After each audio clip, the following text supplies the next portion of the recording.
Hello and welcome to the ID Talk podcast. My name is Peter Counter and I'm the editor-in-chief of FindBiometrics and Mobile ID World, where mobile wallets are riding a wave of popularity thanks to the recent announcement that the Apple Wallet will soon support digital identity credentials, including driver's licenses. That's why, on today's episode, I am excited to welcome a mobile wallet expert to the podcast, Helmut Dansachmüller, Vice President of Product Marketing at ID Global. In this long-form interview, Helmut and I take a look at the state of mobile wallets and how Apple's announcement stands to change our relationship to mobile technology. We go on to delve into a fascinating use case for mobile wallets, the university campus, where HID helps enable Apple Wallet functionality with Student ID. This conversation touches on interoperability, standards, and some practical next steps for those of you wanting to prepare for the coming mobile ID wave. So without further ado, it is my pleasure to present my conversation with HID Global's Helmut Dansachmüller right here on the ID Talk podcast.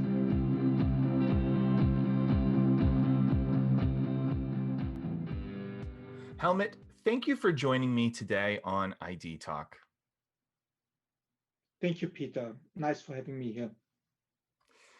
So, I would like to talk about the current state of mobile wallets. Apple recently announced that it's enabling mobile IDs, and that includes driver's licenses in its wallet app.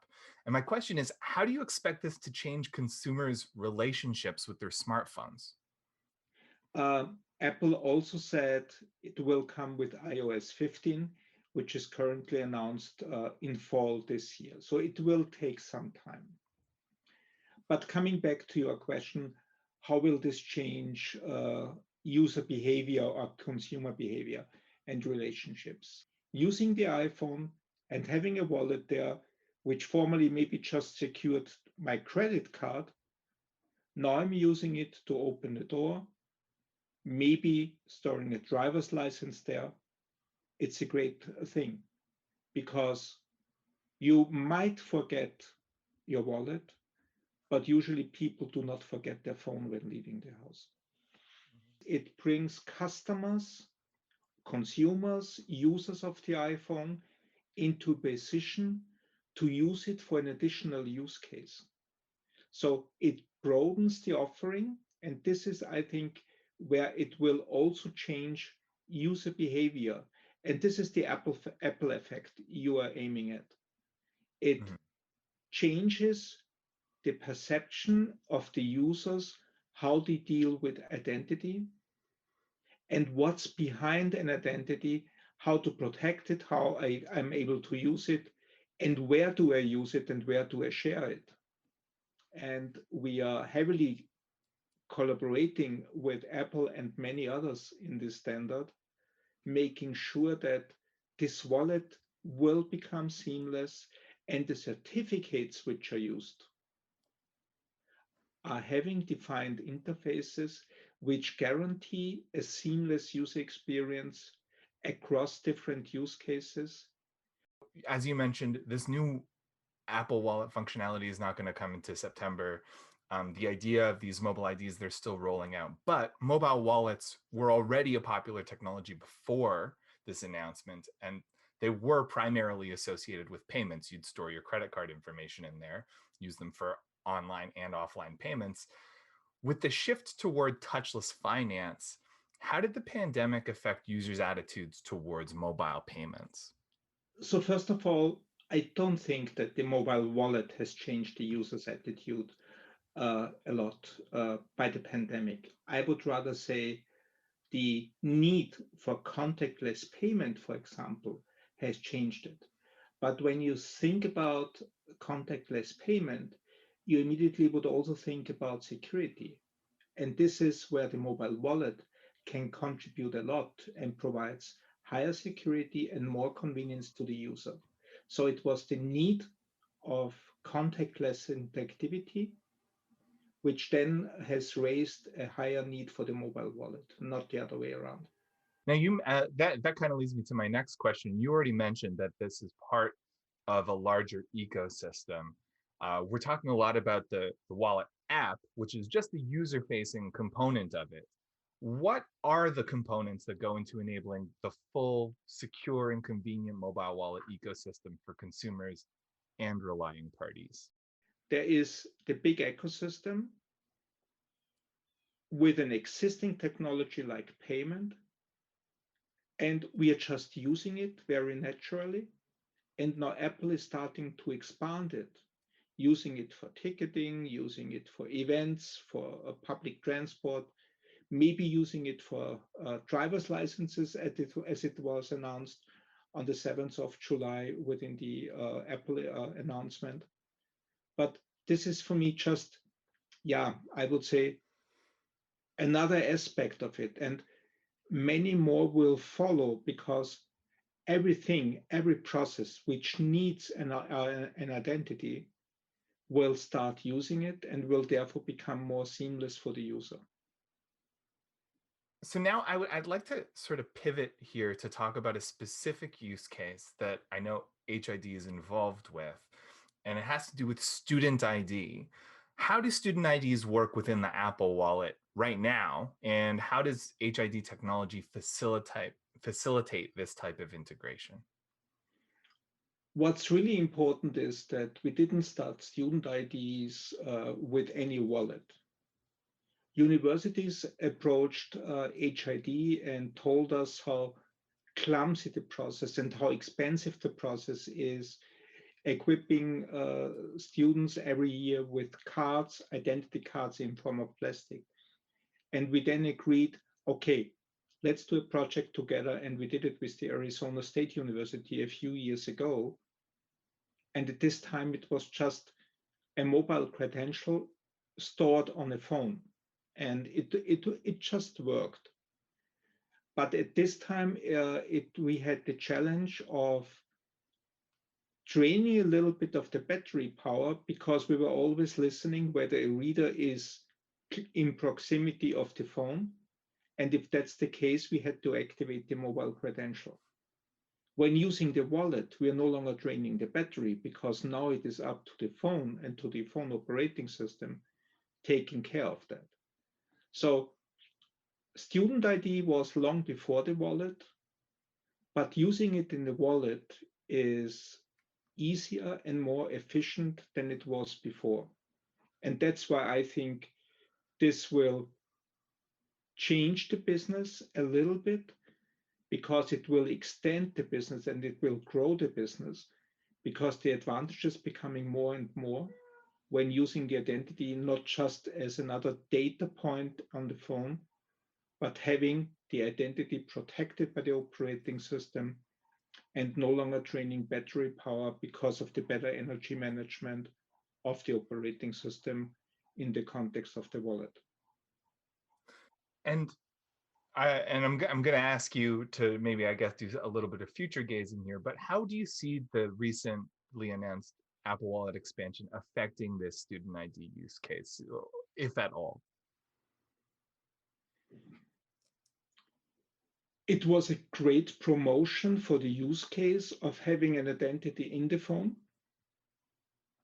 because formerly I think it was more or less a thing for specialists trying to make the world better by equipping some students with some credentials. Now with the support of Apple and with the announcement of Apple, I don't know how many millions of people were listening to that. And just remember, the announcement was made on a developers conference. This wasn't the conference for the new products. So I do expect when iOS 15 is there, I think you can be sure seeing and listening and experiencing the next big thing by speaking more in public about that. And when Apple is doing that, this will create a lot of pull in the market. Students will request this opportunity or this way of having an identity from their universities. It's no longer universities introducing it to the students. I do think this might turn around and students will start requesting it from their universities.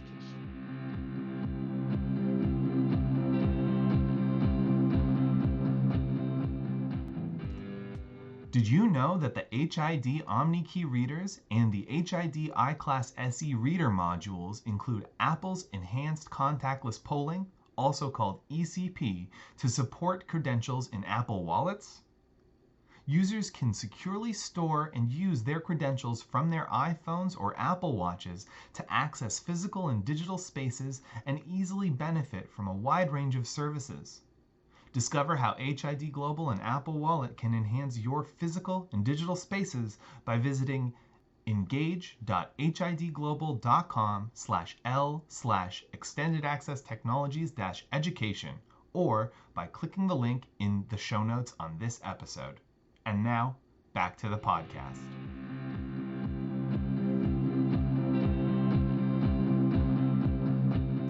I think the campus is a really interesting space for this kind of technology, just because a campus contains a whole bunch of different places. It has labs, it has retail, restaurants, it has transit, all sorts of things, classrooms and dormitories. And that makes me think of interoperability and standards. I would like to kind of go back to some of what you mentioned earlier. What role do standards and interoperability play in this mobile wallet use case and other use cases, especially considering the expanded functionality that we're discussing here? Yes, very simple. The standards are the facilitator of the use cases. And only when it works seamless, it will find the acceptance by the community, by the users. But on the other hand side, and that's very important, you can only excite your consumers, your customers, when you have a good product. And developing a good product is much easier on a standard. So you not struggle around and fiddle around and try to detect whether this bit needs to be at this side or not. No, there's a clear definition how the interfaces look like. There might be APIs in the market you can just use and integrate it into your application. And as soon as it becomes easy for integrators developing a solution, they can offer new use cases, new solutions to their customers, to the community, and every new application will enrich the value of it because of it. I'm talking about the wallet. And with every additional use case, the importance of the wallet will increase. And very simple. Apple is not doing it because they only would like to make the world better. They are doing it because they see the need from the market, a need which was latent but wasn't explicitly mentioned. And now, since it is there, they can increase their community by providing real value and being ahead of many others by offering the right things. And that's why I think it's perfect. And standards is the only way of doing that. And I think this was exactly the intention of Apple when requesting the Zigbee Alliance to change its approach. And now with the Connectivity Standards Alliance, with the CSA, we are having the tools in our hands, not just having a wallet with a few standards and with a few interfaces defined. Now this CSA Alliance will, from my point of view, also determine how credentials need to look like and what are the interfaces behind. So the standards become already even bigger, and having the Apple Wallet with its standards, having the CSA is just a natural extension. And it's great seeing all those things coming together. It's just like having a picture and connecting the dots. And that's really great. I 100% agree with you about about the greatness of that. And you know, we've spoken about finance and student ID, and you've mentioned at the beginning of our conversation boarding passes and travel. as we're talking about interoperability and expanding use cases and just the concept of a mobile wallet, putting more documents and credentials in there, what are some other markets that you see as ready to integrate mobile wallet technology? To me, it seems like healthcare, especially right now with vaccination records and enterprise applications, really can't be far behind. Yes, absolutely. And I think you need to look at it from two different angles. The first one is, and I think you described it well, described it very well with the campus. For me, the campus is a micro universe like the entire world where everything is in a very small place and you have everything there. You have the printing there, you're having maybe some restaurants there, you have whatever else, access to dorm rooms, whatever. So there might be additional extensions to the use cases on the university side. But on the other hand side, what the students are using and what the students are doing is nothing different to what we are doing on our daily life. We get up in the morning, but instead of going to the university, we are going into the office. We might use a car. Apple has announced the partnership with BMW opening the cars. Or you might go with public transport. You have the ticket in your wallet. You are then there. You would like to get access to your building. Perfect, the wallet does it. So instead of just opening your dorm room, in the future, also very natural, these use cases will be extended to other things, like getting access to the building, getting access to your office. And when going home, you might then start having the same experience at home as well by opening the door with your phone, as I'm doing it also. So there are many things where I think on the one hand side, you extend the number of use cases by getting further applications into it, getting driver's licenses from additional US states, maybe ending up as currently there's a project in Germany ongoing, getting the personal governmental issued identity into your wallet as well. That's just extending the use cases. And on the other hand side, you're extending the addressable markets and the different users by not only aiming at the students,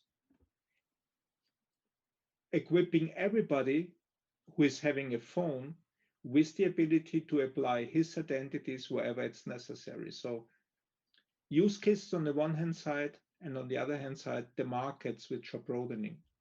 And I think, no, it's not infinite. Nothing is infinite when it comes to business. Of course not. But I think we are just at the very beginning, and what we see today is, I would say, just the tip of the iceberg. There is so much more which will come in the future by extending the use cases and having different people using it. And maybe when two different target groups are using a certain module, there might be synergies in between them, and they might then start collaborating with each other. So there are many things which are thinkable, and I'm very sure we will be surprised what will come in the next 2 years or so.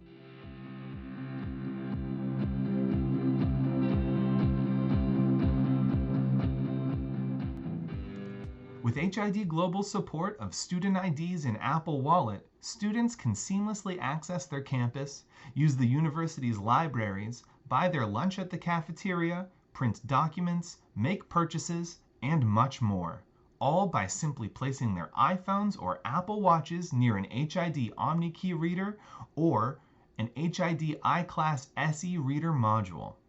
Discover how HID Global and Apple Wallet can enhance your physical and digital spaces by visiting engage.hidglobal.com/L/extended access technologies-education or by clicking the link in this episode's show notes. And now, back to the podcast.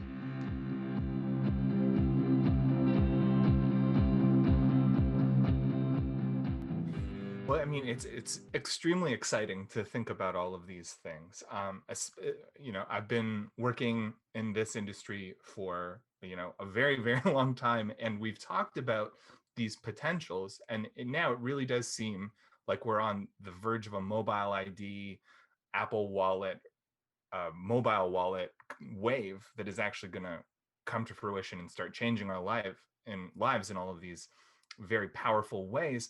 But of course, with any of these technologies, there's the mobile wallet, and then there are also parallel technologies that need to be in place in order for us to use our mobile wallets, again, like you said, for transit.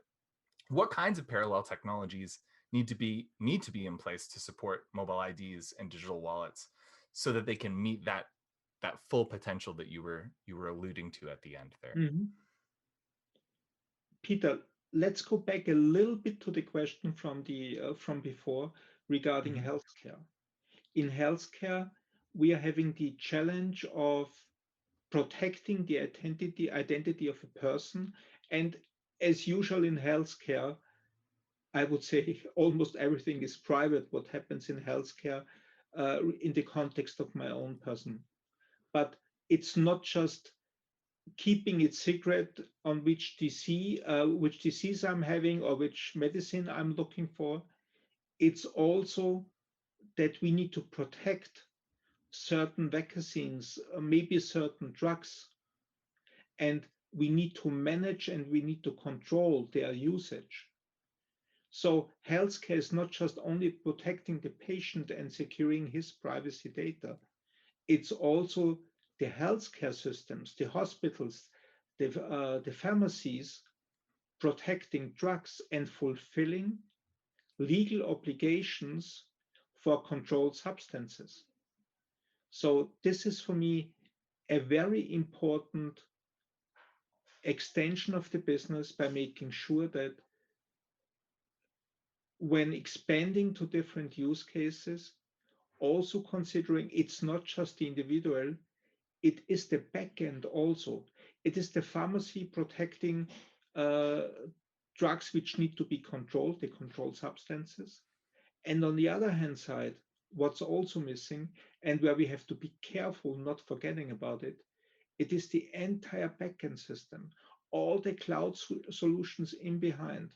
So if you look to a diagram, how many steps are needed when, for example, Apple Pay is activated to do a payment and to perform a payment. Users don't see it, but there's a lot which happens in the background. And when extending the use cases, we also need to be prepared, being able to offer scalable solutions in the cloud, which are secure enough and which are scalable enough to be fast enough. And this requires, besides the phone, besides the reader as we are developing it, it also requires the backend systems and the solutions which are developed by our partners. And all the three things, the phone, the reader, and the backend systems, they need to work together, again, based on standards. And then I think it will become a great success story. I'm glad that you brought up that there can't be that lag or latency in the user experience, because that was one of the very first criticisms of Apple Pay when it was announced, was how can it be more convenient than a credit card?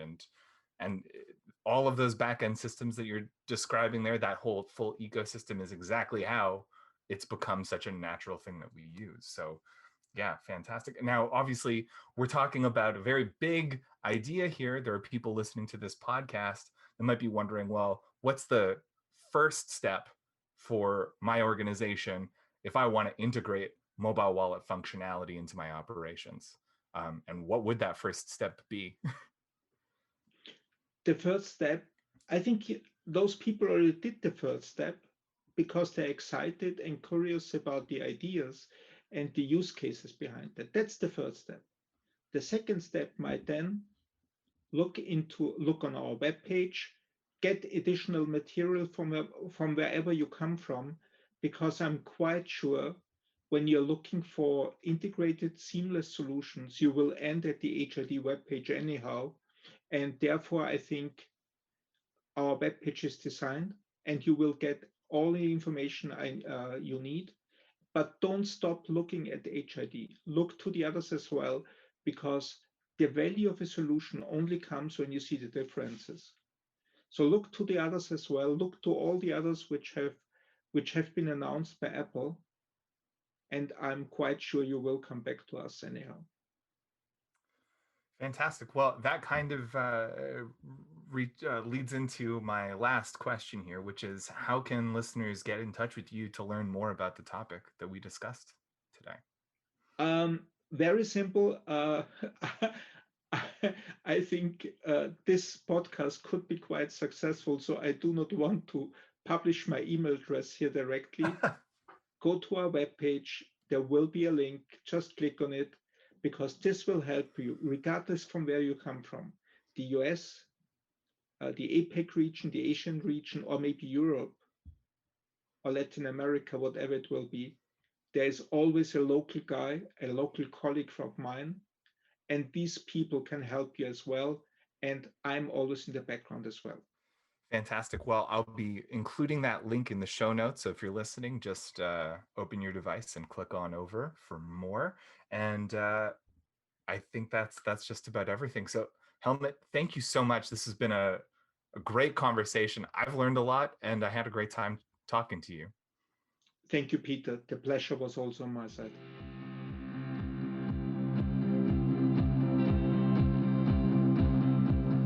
And so concludes my conversation with Helmut Dansachmüller, Vice President of Product Marketing at HID Global. To learn more about the topics discussed in today's episode, please visit engage.hidglobal.com/L/extended access technologies-education, which you will find in the show notes on your listening device. I would like to thank Helmut once again for joining me on today's episode. Our podcast theme music is by Logomrad. I have been your host, Peter Counter. Thank you for listening to the ID Talk podcast.